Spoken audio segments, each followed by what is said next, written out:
Hello friends, welcome back. स्वागत है आपका इंटरनेशनल रिलेशंस के साथ साथ बहुत ही इंटरेस्टिंग और बर्निंग टॉपिक। कई सालों से आपने इसका नाम सुना होगा। आज हम बात करेंगे ईरान की न्यूक्लियर डील के बारे में। सबसे पहले समझेंगे कि न्यूक्लियर डील कब साइन हुई, क्यों साइन हुई, क्या बेसिकली इसके मेजर प्रोविजंस रहे। उसके अलावा जब ये 2015 में डील साइन हुई उसके बाद बेसिकली क्या इश्यूज हुए जिसके अंडर प्रेसिडेंट ट्रंप ने बेसिकली 12 टाइप के सैंक्शंस ईरान के ऊपर लगा दिए, और जिससे परेशान होके या जिससे अग्रीव्ड होके ईरान ने ये 2015 की न्यूक्लियर डील की कंडीशंस थी उनको वॉयलेट करना शुरू कर दिया। और आज की तारीख में ईरान तेजी से बेसिकली बढ़ता हुआ दिखाई दे रहा है न्यूक्लियर आर्सेनल या न्यूक्लियर वॉरहेड्स या बेसिकली न्यूक्लियर बॉम्ब की कैपेबिलिटी को अचीव करने की तरफ। और इन सब चीजों को देखते हुए जो नई बेसिकली एडमिनिस्ट्रेशन है यूएस में अंडर प्रेसिडेंट बाइडेन, उन्होंने ईरान को वापस से एंगेज किया है कि एक्चुअली प्रेसिडेंट ट्रंप के टाइम पे जो रोल बैक हुआ न्यूक्लियर डील का उसको वापस कैसे लाया जाए, ईरान को वापस से कैसे कन्विंस किया जाए कि आप बेसिकली अगर न्यूक्लियर वॉरहेड्स की तरफ प्रोग्रेस नहीं करेंगे तो इन सैंक्शंस को हम वापस ले लेंगे, और अगर आप बेसिकली न्यूक्लियर वॉरहेड्स अचीव कर लेते हैं रीजन में तो वो रीजनल पॉलिटिकल बैलेंस या ग्लोबल बेसिकली बैलेंस या एक ग्लोबल न्यूक्लियर आर्म्स रेस जो ट्रिगर कर सकती है, किसी के लिए भी अच्छा नहीं होगा दोस्तों। सबसे पहले टॉपिक न्यूज में क्यों बना रहा। जो ईरान न्यूक्लियर डील थी जिसको साइन कब किया गया, जुलाई 2015, जिसने बहुत सारे स्ट्रिक्ट और क्रिपलिंग रेस्ट्रिक्शंस पुट किए ईरान के न्यूक्लियर प्रोग्राम पे। और जनवरी 2016 में जो इंटरनेशनल एटॉमिक एनर्जी एजेंसी है, जो कि ग्लोबल बेसिकली एपेक्स एजेंसी है एटॉमिक एनर्जी के बारे में, उन्होंने वेरीफाई किया, कंफर्म किया कि ईरान ने जितने भी इसके ऑब्लिगेशंस थे इस जुलाई 2015 की ईरान न्यूक्लियर डील के, उन सभी को पूरा किया है।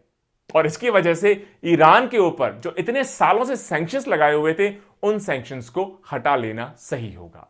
लेकिन जुलाई 2016 में यह रिपोर्ट आई IAEA, international atomic energy agency, और वहीं पे नवंबर 2016 में जो यूएस प्रेसिडेंशियल इलेक्शंस हुए उसमें जब नए प्रेसिडेंट आए, प्रेसिडेंट डोनाल्ड ट्रंप, उन्होंने ये 2015 जुलाई की जो ईरान न्यूक्लियर डील थी इसको पूरी तरह अपोज किया और यह भी कहा कि हम इस न्यूक्लियर डील को नहीं मानते और हम फिर से ईरान पे highest level of economic sanctions को इंपोज करेंगे। थोड़ा सा बैकग्राउंड समझ लें, एक्चुअली क्या ये रही ईरान न्यूक्लियर डील, या जिसका टेक्निकल नेम है joint comprehensive plan of action या JCPOA। अभी जो 7th राउंड हुआ वियना ऑस्ट्रिया में, जिसकी कोशिश है कि ईरान की 2015 की जो न्यूक्लियर डील है जिसको दिसंबर 17 में खत्म कर दिया बाय प्रेसिडेंट ट्रंप, उसको वापस से रिवाइव किया जाए, ईरान को कन्विंस किया जाए कि न्यूक्लियर डील जो जुलाई 2015 में under president Barack Obama basically sign हुई वो सभी के लिए बेनिफिशियल है। वो आपके लिए बेनिफिशियल है, वो मिडिल ईस्ट रीजन के लिए बेनिफिशियल है, वो सेंट्रल एशिया के लिए बेनिफिशियल है, और वो ग्लोबली या ग्लोबल कम्युनिटी सभी के लिए बेनिफिशियल है। 7 राउंड हो चुके हैं ईरान को बेसिकली कन्विंस करने के लिए, लेकिन अभी तक कोई कॉन्क्रीट एग्रीमेंट दिखाई नहीं देता है दोस्तों। दोनों पार्टीज ने, चाहे यूएस हो या वेस्टर्न वर्ल्ड हो, दूसरी तरफ ईरान हो, क्लेम किया है कि दोनों ने काफी बेसिकली अपने टॉक्स में प्रोग्रेस की है और ये उम्मीद जताई है कि जल्दी ही कोई ना कोई वायबल बेसिकली डील स्ट्राइक कर ली जाएगी। लेकिन इंटरनल सोर्सेज का कहना है कि दोनों का बहुत अलग अलग पोजीशंस हैं, अलग अलग व्यू है पूरी डील को लेकर, उसके बेसिक टेनेंट्स को लेके, जिसकी वजह से हो सकता है बहुत मुश्किल हो या इम्पॉसिबल भी हो कि ईरान को फिर से 2015 जैसी न्यूक्लियर डील के लिए अग्री कर लेना। ये जो ईरान न्यूक्लियर डील या joint comprehensive plan of action JCPOA रहा, इसको जुलाई 2015 में जब साइन किया अंडर प्रेसिडेंट बराक ओबामा, उस वक्त ईरान को मनाने में, समझाने में ग्लोबल कम्युनिटी खासतौर से यूएस ने बहुत एफर्ट डाला। फाइनली डील साइन हुई, ईरान ने उन सभी कंडीशंस को मानना शुरू कर दिया, और जब इसका इंडिपेंडेंट वेरिफिकेशन करवाया गया international atomic energy agency IAEA, तो उन्होंने कहा कि जनवरी 2016 तक ईरान ने अपने सारे ऑब्लिगेशंस को पूरी तरह फुलफिल कर दिया है। इस वजह से जब ईरान ने अपना ऑब्लिगेशन फुलफिल कर दिया तो ग्लोबल कम्युनिटी भी अपने ऑब्लिगेशंस को फुलफिल करे और ईरान पे से उन सारे सैंक्शंस को हटाए। लेकिन जैसा अभी हमने डिस्कस किया, जब नवंबर 2016 में यूएस प्रेसिडेंशियल इलेक्शंस हुए, नए प्रेसिडेंट डोनाल्ड ट्रंप ने बेसिकली टेक ओवर किया और उन्होंने वेमेंटली स्ट्रांगली इस पूरी डील को अपोज किया और यह भी कहा कि हम नहीं मानेंगे इस डील को और फिर से सैंक्शंस लगाएंगे ईरान पे। और सिर्फ उन्होंने कहा ही नहीं, मई 8, 2018 में बेसिकली प्रेसिडेंट ट्रंप ने इस न्यूक्लियर डील को खत्म कर दिया। President Trump pulled the plug on the nuclear deal. और उसके बाद माइक पॉम्पियो, जो कि यूएस सेक्रेटरी ऑफ स्टेट थे, उन्होंने मई 21 को अनाउंस किया कि ये हमारी 12 बेसिकली डिफरेंट डिमांड्स हैं। अगर कोई भी फ्यूचर एग्रीमेंट ईरान हमारे साथ करना चाहे और बेसिकली ईरान को कैसे रोका जा सके full fledged nuclear weapon country बनने से, इसके लिए इन 12 या 12 बेसिकली डिमांड्स को फुलफिल करना जरूरी होगा। एक्सपर्ट्स ने कहा कि 12 डिमांड्स जो यूएस रख रहा है ईरान के सामने, ये प्रैक्टिकल नहीं है। इनमें से बहुत सारी डिमांड्स का न्यूक्लियर डील के साथ कोई डायरेक्ट रिलेशनशिप भी नहीं है। जैसे कुछ डिमांड्स, जिसमें एक डिमांड रही कि ईरान को अपना जो सपोर्ट है टेररिस्ट ग्रुप्स जैसे हिजबुल्लाह या हमास, उनको रोकना होगा। सेकेंड डिमांड कि ईरान को इराक में इंटरफेयर करना खत्म करना होगा। तीसरी डिमांड कि ईरान की बेसिकली जो सपोर्ट है जो हाउथी रिबेल्स हैं यमन में, उसको खत्म करना होगा। चौथी डिमांड कि अपनी फोर्स को सीरिया से विड्रॉ करना होगा, तालिबान से सपोर्ट खत्म करना होगा, अफगानिस्तान में जो बाकी टेस्ट ऑर्गेनाइजेशन उनसे खत्म करना होगा। इसके अलावा इनको जो थ्रेट है कि हम बेसिकली इजराइल को डिस्ट्रॉय कर देंगे या अपनी जो मिसाइल से फायर करते हैं सऊदी अरेबिया की तरफ, इनको भी बंद करना होगा। ये ऐसी कुछ बेसिकली डिमांड्स रही जो अमेरिका ने मई 21, 2018 में बहुत क्लियरली अपने 12 डिमांड पैकेज के थ्रू ईरान के सामने रखी।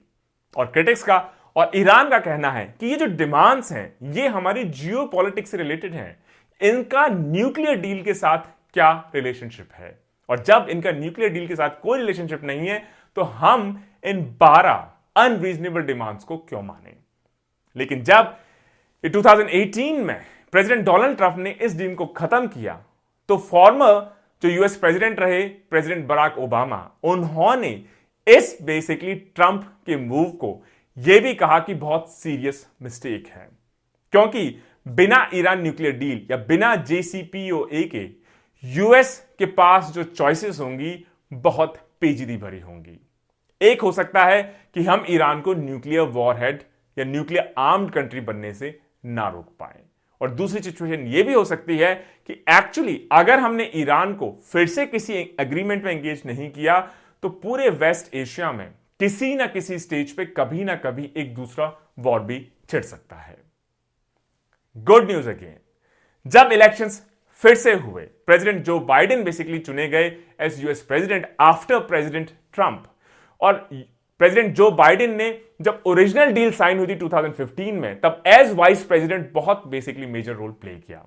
तो प्रेसिडेंट बाइडेन शुरू से ही इस पक्ष में थे कि ईरान के साथ न्यूक्लियर डील होनी ही चाहिए, और जैसे ही प्रेसिडेंट बने उन्होंने ईरान के साथ अपने एंगेजमेंट को फिर से बेसिकली शुरू कर दिया।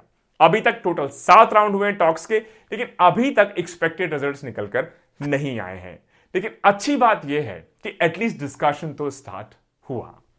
वहीं जब 2018 में प्रेसिडेंट ट्रंप ने इस न्यूक्लियर डील को खत्म कर दिया, उसके बाद ईरान ने अपने न्यूक्लियर प्रोग्राम को, एनरिचमेंट प्रोग्राम को बहुत तेजी से आगे बढ़ाया, और आज की डेट में भी बहुत रैपिड पेस पे न्यूक्लियर प्रोग्राम ईरान का बढ़ता हुआ दिखाई देता है। अगर आप अप्रैल 13 की एक रिपोर्ट माने, जिसमें जो नटनैज न्यूक्लियर प्लांट है ईरान, उस पर एक साइबर मेजर अटैक हुआ, उसके बाद ईरान ने कहा कि अब हम जो हमारा पहले का कमिटमेंट था कि हम अपने यूरेनियम को 3.7% से ज्यादा एनरिच नहीं करेंगे, उस लिमिट को अब हम नहीं मानेंगे। अब हम अपने पूरे यूरेनियम स्टॉक पाइल को 60% तक एनरिच करना शुरू कर देंगे। और नवंबर में जो एटॉमिक एनर्जी ऑर्गेनाइजेशन है ईरान की, उनके स्पोक्सपर्सन ने कहा कि कंट्री के पास आज की डेट में 210 किलोग्राम्स ऑफ यूरेनियम, जो कि 20% तक एनरिच्ड है। उसके अलावा 5 किलोग्राम, जो कि 60% तक ऑलरेडी एनरिच्ड है। ये ऐसे लेवल्स हैं जो ईरान के अलावा सिर्फ उन कंट्रीज के पास आपको मिलेंगे जिनके पास पहले से न्यूक्लियर आर्म्स बेसिक पॉसिबल हैं। इसका मतलब ईरान ऑलरेडी इस स्टेज पे पहुंच गया है कि उसके पास इनफ एनरिच्ड यूरेनियम है जिससे वो जब चाहें न्यूक्लियर आर्म्स बनाना शुरू कर सकते हैं। और ईरान के जो IR-6 सेंट्रीफ्यूजेस हैं वो रैपिडली अभी भी यूरेनियम के एनरिचमेंट में लगे हुए हैं। इस वजह से एक्सपर्ट्स का कहना है, पीस डील मेकर्स का कहना है कि हमारे पास बहुत ज्यादा टाइम नहीं है, हमें ईरान के साथ लगातार एंगेज रहना होगा और जल्दी ही किसी ना किसी डील को ईरान के साथ फाइनलाइज करना ही होगा। तो क्या ऑप्शंस फिर हमारे पास बच जाते हैं? क्या बेसिकली वे फॉरवर्ड हो सकता है? कोई भी फ्यूचर रोड मैप हो उसमें हमें कुछ क्वेश्चंस का बहुत क्लियर आंसर ढूंढना पड़ेगा, तभी हम एक स्टेबल सस्टेनेबल डील साइन कर पाएंगे ईरान के साथ। एक बात सबको समझ में आ जाए कि अगर हम कोएर्सिव एक्शन लेंगे, डराएंगे, धमकाएंगे या प्रेशर लाने की कोशिश करेंगे ईरान के ऊपर या कोई मिलिट्री एक्शन की उसको थ्रेट देंगे, तो वो ना तो पहले काम किया है, ना ही बेसिकली शायद अब काम करे, ना ही फ्यूचर में कभी काम करे। क्योंकि जियोपॉलिटिक्स के तहत ईरान को चाइना और रशिया दोनों का कहीं ना कहीं सपोर्ट मिला ही हुआ होगा। तो इसका मतलब मिलिट्री एक्शन एक ऑप्शन नहीं है, उसको कोएर्सिव एक्शन के थ्रू प्रेशराइज करना भी एक ऑप्शन नहीं है, क्योंकि ईरान सही मायने में एक बहुत बड़ी मिलिट्री पावर के रूप में देखा जाना चाहिए। और उस पूरे रीजन में ईरान की जो बेसिकली आर्मी है वो वन ऑफ द लार्जेस्ट आर्मीज है, डिसिप्लिन आर्मीज है। अगर आप ईरान की आर्मी के साथ जो इस्लामिक रेवोल्यूशनरी गार्ड कॉर्प्स है, IRGC, इसके अलावा इनकी जो मिलिशिया ग्रुप्स हैं उनको भी जोड़ दें तो बहुत पोटेंट फोर्स आप कह सकते हैं ईरान की बेसिकली मिलिट्री को। अब दूसरा क्वेश्चन, ईरान को क्या आप अग्री करवा पाएंगे किसी भी डील में जिसमें आप कोई भी इश्यू ऐड करें जो न्यूक्लियर इश्यूज से अलग हो? जैसा कि 2018 में जो 12 बेसिकली इश्यूज थे जिनमें कई सारे इश्यूज का न्यूक्लियर डील से कोई लेना देना नहीं था, अगर वैसे इश्यूज आप इंक्लूड करेंगे तो क्या ईरान उन पर अग्री होगा? The answer is clearly no. तीसरा क्वेश्चन कि जो ट्रंप की स्ट्रैटेजी थी, क्या मैक्सिमम प्रेशर बेसिकली अप्लाई करिए और उस वजह से ईरान बकल डाउन हो जाएगा और अपने एनरिचमेंट प्रोग्राम को, अपने न्यूक्लियर वॉरहेड प्रोग्राम को रोक देगा? क्या इस तरह की स्ट्रैटेजी सक्सेसफुल हुई या सक्सेसफुल हो सकती है? The answer is clearly no. इसके अलावा क्या ईरान सच में अभी जल्दी ही इमीडिएट फ्यूचर में ही न्यूक्लियर वॉरहेड्स अटेन करना चाहता है? The answer is clearly no, क्योंकि ईरान अगर चाहता न्यूक्लियर वेपन्स अटेन करना तो अब तक कब का अटेन कर चुका होता। ईरान भी इस बात को समझता है कि न्यूक्लियर वेपन्स अगर ये अटेन करता है तो पूरे रीजन में एक न्यूक्लियर रेस या न्यूक्लियर वेपन रेस स्टार्ट हो जाएगी जो एंडलेस है। वो ईरान के लिए भी अच्छा नहीं है, पूरे रीजन के लिए भी अच्छा नहीं है। इनफैक्ट ईरान का हमेशा से एम रहा है कि वो एक न्यूक्लियर लेटेंसी या न्यूक्लियर डेटरेंस बेसिकली अपने पास क्रिएट करके रखे कि अगर कोई हमारे ऊपर अटैक करने की कोशिश करे, हमको कोएर्सिव एक्शंस में लाने की कोशिश करे, तो हम उसका पावरफुल तरीके से रिस्पॉन्स दे सकें।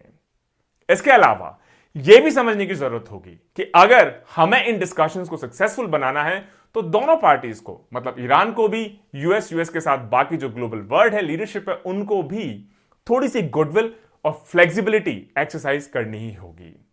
इसके अलावा हो सकता है ईरान अपना जो और एनरिचमेंट प्रोग्राम है उसको कुछ दिनों के बाद सस्पेंड करना शुरू कर दे, इस उम्मीद में कि फाइनली हो सकता है ग्लोबल लीडरशिप सीरियस दिखाई दे रही हो ईरान के कंसर्न्स को एड्रेस करने में।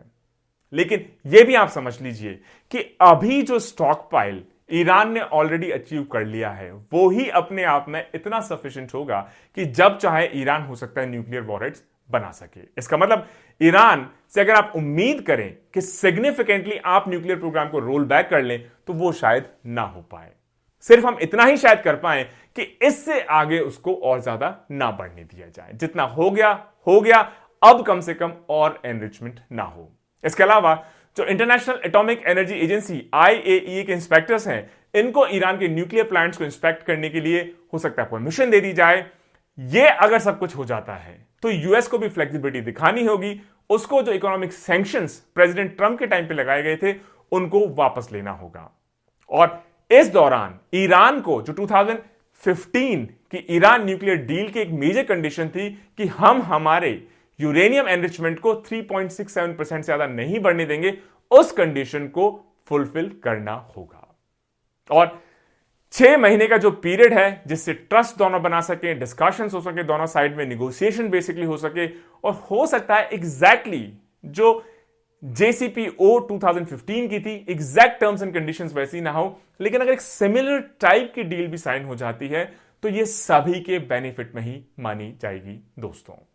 मतलब ये जो डिस्कशंस हैं, अल्टीमेटली पूरी चीज का एनालिसिस बहुत क्लियरली निकल के आता है कि क्या हमें ईरान को एंगेज करना चाहिए डिस्कशंस में। The answer is empathic yes, क्योंकि अगर हम एंगेज नहीं करेंगे तो वो हो सकता है रशिया के साथ, चाइना के साथ, या खुद nuclear warheads, nuclear basically country की तरफ आगे बढ़ते चले जाएं, और हो सकता है एक स्टेज ऐसी क्रॉस कर लें जहां चाहकर भी ना वो खुद ना हम एज ग्लोबल लीडरशिप उनको रोक पाए।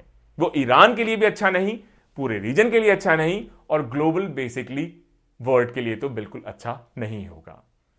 कोर्सिव एक्शंस काम नहीं करेंगे, डिस्कशन से ही कोई ना कोई इसका सोल्यूशन निकालना होगा।